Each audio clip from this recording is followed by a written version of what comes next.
And Jesy joins us now. Good morning. It's good, isn't it? Oh, thank you. It's good. So this is a big moment for you. Your second single as a solo artist. Yes. But now you're not with a record label. So this is a really sort of different proposition for you. Yeah, it's like my first, solo independent single, which I love. Like, I feel like it's given me a real sense of independence and freedom and, like, control over what I'm doing, which I love. And I actually really like it because I think it's empowering to, like, anyone that wants to do music, that you don't need, like, big record labels to be able to put out your own music. The thing with this is that, I mean, you have been given the freedom now to do what you want to do.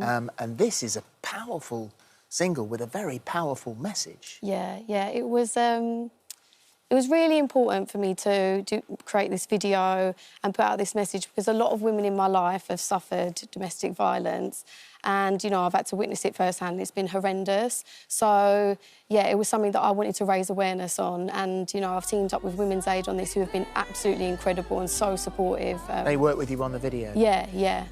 So... Did they work with you on the story? Because it's interesting that at the end, she takes him back. Yeah. We did show that to Women's Aid because obviously we wanted their approval on it.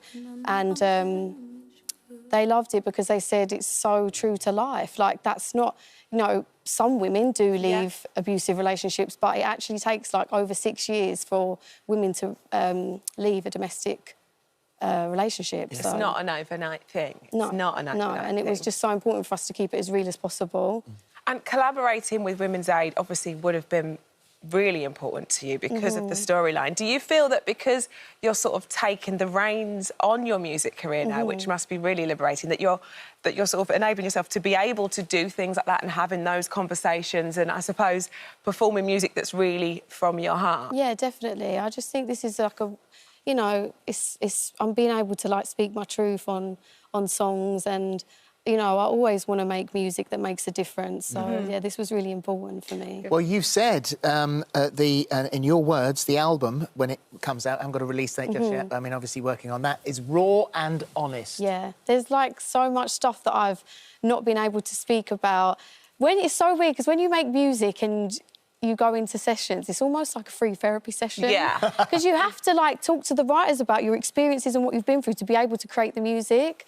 So it is quite nice at the same time. Bjorn from ABBA was on here yesterday and said, I mean, his principle was sort of Eurovision, but it's that music brings people together. 100%. Countries together, themes together, charities together. Yeah, and I just feel like, especially for me growing up, like, music was the thing that would, like, if I was ever sad or in a down place, if I just listen to music, that's what takes me out of it. So I think it's so important. Your escapism. Yeah. Do you know what I love? I was reading your brief this morning, and what I love, and I think we all sort of have this, don't we?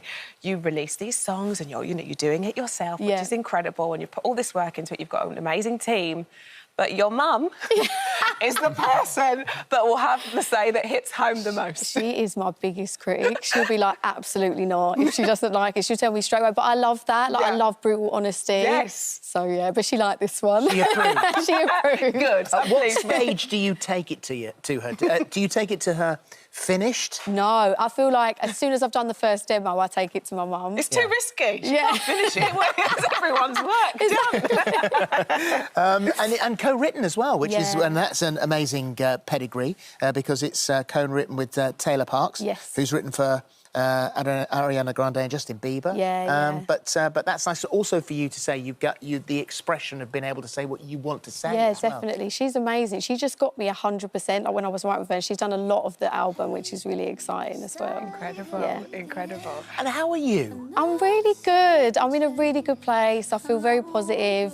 Yeah, I'm really good. You've always done so well with being open. I know on social media, obviously, we saw the documentary, and now through music, it seems that you've got a real sort of strong connection with your fans, I suppose, because you share so much. Which is exactly honestly, I've built such lovely friendships with them. They're the kindest, sweetest fan base. They're so sweet, and I do message them a lot, like, regularly. Also, I just like to connect with them and, like, you know, it's nice to also hear the stories that they're going through because also that inspires me as well to write music. So ultimately, I'm doing it for them as well. Where's the tattoo? Oh, under me glove. Can we see it? Of course you can. There it is. Right, let's hold that excuse me touching your hand. I'll just hold that. I've got so there you many. Go. There we are. I am good enough. So explain the story behind... These are all brilliant. I love them. This is amazing. This arm is basically all matching tattoos with my friends. So what have you got? So go through. Well, start with that one and then go through the others. So this is individually all their handwriting. So they each wrote one letter, which is so cute. Oh, my gosh. And that was from an old Little Mix song called Good Enough. And then they wrote I Am Good Enough, which is really cute. And then I've got, this is my best friend's handwriting, which says Proud of You. This is so special. Yeah, honestly, there's so many. What's the date stamp? Yeah, that's like the old days when you go into the post office and they stamp something. And then I've got one for my nans. Yeah, there's all different ones. Lovely. I love that. I love that. Do you think, obviously, Philip touched on the album's not ready yet, but that will be coming. Will we get to see it on the road? Do you think you'll tour this? Oh, my God, absolutely. Like, that's the one thing that I can't wait to do. I feel like I haven't performed in so long to my fans. And I just want to, like, connect with them again and, like, touch their hands and, like, actually, like, really perform to them because it's been so long since I've done a tour, so... It's funny, though, because, I mean, we've talked for years. Yeah. And, you know, start in the band, in the band. And you do seem a very different person because getting up and being in front of the camera, being up front, really bothered you. I mean, it wasn't something you enjoyed. Yeah, no, it wasn't. I think it's just a constant roller coaster, like you'll know, Rochelle, when you're in a band, it's just like you don't get a time to ever just like breathe. Yeah. So yeah, I was up and down all the time. You don't really get to like just have a minute to like really know how you're truly feeling. Yeah. You just have to keep going. When you burst onto the scene in the way the girls did, I think it's sort of you have to sort of understand the industry overnight, don't you? Like with us, it was a bit more of a gradual process, and we sort of, but overnight, everybody knowing your business and you, and that takes, I suppose, some growth and adjusting. Yeah, it's definitely a lot. And we were so young as well. Like, Perry was 16, do you know what I mean? Like, and now we're all women, we've all grown up, but you learn a lot. Yes, for sure. And just finally, how was Bake Off? Was that the most stressful moment in your career? One of. No, I actually really enjoyed it. It was actually really good fun, but I will never take up baking again. Really? You're not going to take on the quiche for the King's coronation, no? You got to meet David Schwimmer.